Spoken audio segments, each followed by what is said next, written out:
Sri Sachidananda Sadguru Sainath Maharaj Ki Jai. Chapter 9.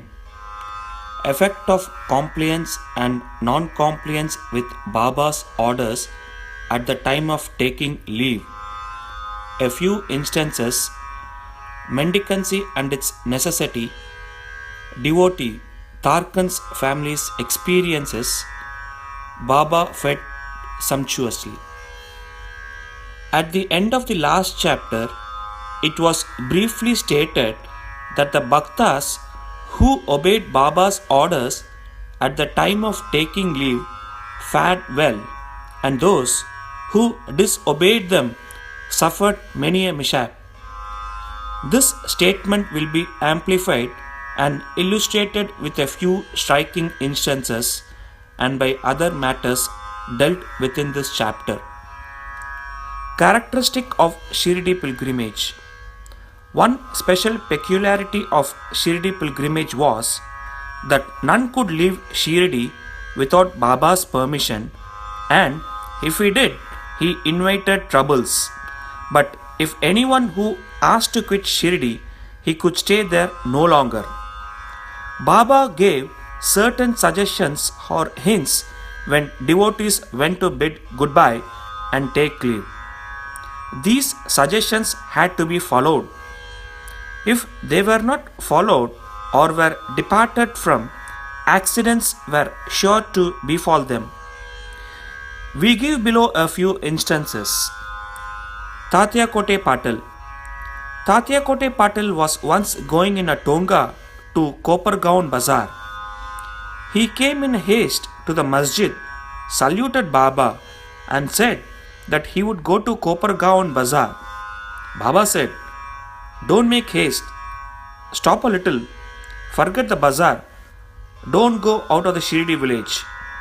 On seeing his anxiousness to go, Baba asked him to take Shama with him. Not minding this direction, Tatya Kote immediately drove off his tonga. Of these two horses, one which cost rupees 300 was very active and restless. After passing Savli Vihir, it began to run rashly, got a sprain in its waist, and fell down. Tatya was not much hurt but was reminded of Mother Sai's direction. On other occasion, while proceeding to Kolar village, he disregarded Baba's direction and drove in a tonga which met with a similar accident. European gentleman. One European gentleman of Mumbai once came to Shirdi with an introductory note from Nana Sahib Chandrakar and with some object in view. He was comfortably accommodated in a tent. He wanted to kneel before Baba and kiss his hand. Therefore, he tried thrice to step into the masjid, but Baba prevented him from doing so. He was asked to sit in the open courtyard below and take Baba's darshan from there. Not pleased with the reception he got, he wanted to leave Shirdi at once and came to bid goodbye. Baba asked him to go the next day and not to be in a hurry. People also requested him to abide by Baba's instructions. Not listening to all this, he left Shirdi in a tonga. The horses ran all right, but when Savli Vihir was passed, a bicycle came in front, on seeing which the horses were frightened and ran fast. The tonga turned topsy-turvy and the gentleman fell down and was dragged over some distance. He was immediately rescued but had to go and lie in Kopargaon hospital for the treatment of his injuries. Such experiences were legion, and people learned the lesson that those who disobeyed Baba's instructions met with accidents in one way or the other, and those who obeyed them were safe and happy. The necessity of mendicancy. Now, to return to the question of mendicancy, a question may arise in the minds of some: that if Baba was such a great personage God manifest, why should he have taken recourse to begging bowl throughout his life? This question may be considered and replied from two standpoints. Who are the people who have a right to live by the begging bowl? Our Shastras say that those persons who, after getting rid or becoming free from the three main desires, that is, 1. For progeny, 2. For wealth, 3. For fame, and accept sannyas, are the fit persons to live by begging alms. They cannot make cooking arrangements and dine at their home. The duty of feeding them is laid on the shoulders of householders. Sai Baba was neither a householder nor vanaprastha. He was a celibate sannyasi, that is, sannyasi from boyhood. His firm conviction was that the universe was his home. He was a Lord Vasudeva, the supporter of the universe and the imperishable Brahma. So, he had full right to take recourse of begging. Now, from the standpoint of Panchasuna, 5 sins and their atonement. We all know that in order to prepare foodstuffs and meals, the householders have to go through 5 action or processes, that is, khandani, pounding, peshani, grinding, udakumbi, washing pots, marjani, sweeping and cleaning, chulli, lighting huts. These processes involve destruction of a lot of small insects and creatures, and thus the householders incur sin.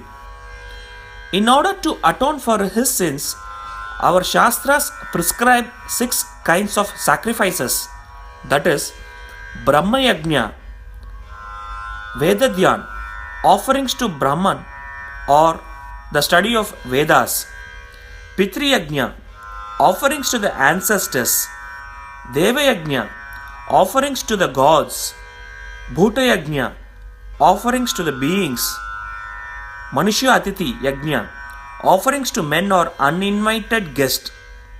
If these sacrifices enjoined by the Shastras are duly performed, the purification of their minds is effected, and this helps them to get knowledge and self-realization. Baba, in going from house to house, reminded the inmates of their sacred duty, and fortunate were the people who got the lesson at their homes from Baba. Devotees' experiences. Now, to return to the other more interesting subject, Lord Krishna has said in the Bhagavad Gita 9-26, "Whosoever devotedly offers to me a leaf, a flower, or a fruit, or water, of that pure-hearted man, I accept that pious offering." In the case of Sai Baba, if a devotee intended really to offer anything to Sai Baba, and if he afterwards forgot to offer the same, Baba reminded him or his friend about the offering and made him bring it to him, and then accepted it and blessed the devotee. A few instances are given below. Tarkan family, father and son. Mr. Ramachandra Atmaram alias Baba Saheb Tarkan, formerly a Prarthana Samajist, was a staunch devotee of Sai Baba. His wife and son loved Baba equally or perhaps more. It was once proposed that Master Tarkan should go with his mother to Shirdi and spend his summer vacation there. But the son was unwilling to go, as he thought in case he left his home in Bandra, the worship of Sai Baba in the house would not be properly attended to, as his father, being a Prarthana Samajist, would not care to worship Sai Baba's picture. However, on his father's giving an assurance under oath that he would perform the worship exactly as his son was doing, the mother and the son left for Shirdi on a Friday night. Next day, Saturday, Mr. Tarkan got up early, took his bath, and before proceeding with the puja, prostrated himself before the shrine and said, Baba, I am going to perform the puja exactly as my son has been doing, but please let it not be a formal drill. Saying so, he performed the puja and offered a few pieces of lump sugar as naivedya. The sugar was distributed at the time of lunch. That evening and next day, Sunday, everything went on well. The following Monday was a working day and it also passed well. Mr. Tarkan, who had never performed puja like this in all his life, felt great confidence within himself that everything was passing on quite satisfactorily as per the promise given to the son. Next Tuesday, he performed the morning puja as usual and left for his work. Coming home at noon, he found that there was no prasad to partake of when the meal was served. He asked the servant cook, who told him that there was no offering made that morning and that he had completely forgotten to perform that part of the puja offering naivedya. At this, he left his seat and prostrated himself before the shrine, expressed his regret, at the same time chiding Baba for the want of guidance in making the whole affair a matter of mere drill. Then he wrote a letter to his son stating the facts and requested him to lay it at Baba's feet and ask his pardon for his neglect. This happened in Bandra at about Tuesday noon. At about the same time, when the noon aarti was about to commence in Shirdi, Baba said to Mrs. Tarkan, Mother, I had been to your house in Bandra with a view to have something to eat. I found the door locked. I somehow got an entry and found to my regret that Mr. Tarkan had left nothing to eat for me. So, I have returned with my hunger unappeased. The lady did not understand, but the son, who was close by, understood the whole thing, that there was something wrong with the puja in the Bandra, and he therefore requested Baba to permit him to go to home. Baba refused this, but allowed him to perform puja there. Then the son wrote a letter to his father stating all that took place at Shirdi and implored his father not to neglect the puja at home. Both these letters crossed each other and were delivered to the respective parties the next day. Is this not wonderful? Mrs. Tarkan. Let us now take up the case of Mrs. Tarkan herself. She offered three things, that is, barit, roasted brinjal mixed with curds and spice, kacharya, circular pieces of brinjal fried in ghee, peda, sweet meat ball. Let us see how Baba accepted these. Once Mr. Raghuvir Bhaskar Purandare of Bandra, a great devotee of Baba, started for Shirdi with his family. Mrs. Tarkan went to Mrs. Purandare and gave her 2 brinjals and requested her to prepare barit of one brinjal and kacharya of the other. When she went to Shirdi and served Baba with them, after reaching Shirdi, Mrs. Purandare went with a dish of barit to the masjid when Baba was just sitting for meals. Baba found the barit very tasty, so he distributed it to all and said that he wanted kacharya now. A word was sent to Radha Krishna Mai that Baba wanted kacharya. She was in a fix, as that was no season of brinjals. How to get brinjals was a question. When an enquiry was made as to who bought the barit, it was found that Mrs. Purandare was entrusted with the duty of serving kacharya. Everybody then came to know the significance of Baba's enquiring regarding kacharya and was wonderstruck at Baba's all-pervasive knowledge. In December 1915, one Govind Balaram Mankar wanted to go to Shirdi to perform the obsequies of his father. Before he left, he came to Sri Mrs. Tharkan. Then Mrs. Tharkan wanted to send something with him to Baba. She searched the whole house but found nothing except a peda which had already been offered as Naivedya. The boy Govind was in a mourning. Out of great devotion to Baba, she sent the peda with him, hoping that Baba would accept and eat it. Govind went to Shirdi and saw Baba but forgot to take the peda with him. Baba simply waited. When again he went to Baba in the afternoon, he went empty-handed without the peda. Baba could wait no longer and did ask him straight, "What did you bring for me?" Nothing was the reply. Baba asked him again. The same reply came forth again. Then Baba asked him the question, "Did not Mother Mrs. Tharkan give some sweet meat to you for me at the time of your starting?" The boy then remembered the whole thing. He felt abashed, asked Baba's pardon, ran to his lodging, brought the peda and gave it to Baba. As soon as Baba got it in his hand, he put into his mouth and gulped it down. Thus, the devotion of Mrs. Tharkan was recognized and accepted. As men believe in me, so do I accept them. Gita 4-11 was proved in this case. Baba went sumptuously. How? Once Mrs. Tharkan was staying in a certain house in Shirdi. At noon meals were ready and being served when a hungry dog turned up there and began to bark.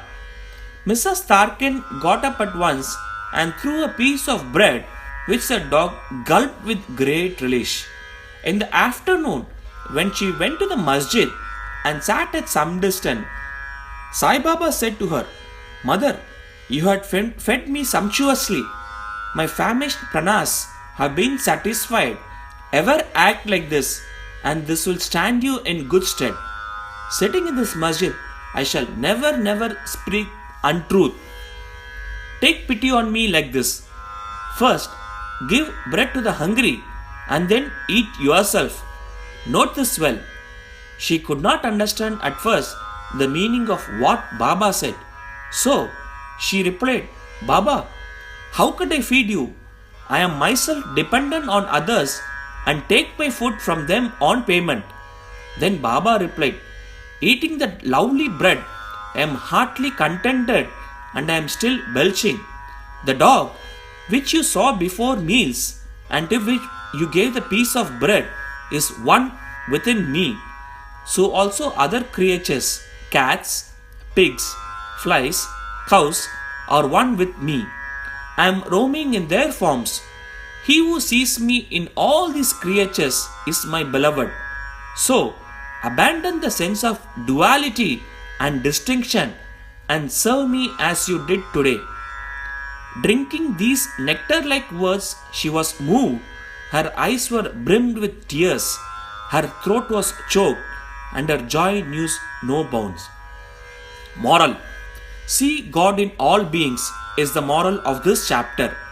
The Upanishads and the Gita and Bhagavat all exhort us to perceive God or divinity in all the creatures.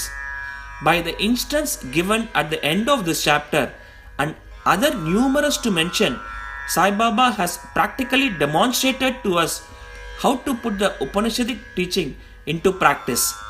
In this way, Sai Baba stands as the best exponent or teacher of the Upanishadic doctrines. Bow to Sri Sai. Peace be to all. Sri Satchidananda Sadguru Sainath Maharaj Ki Jai.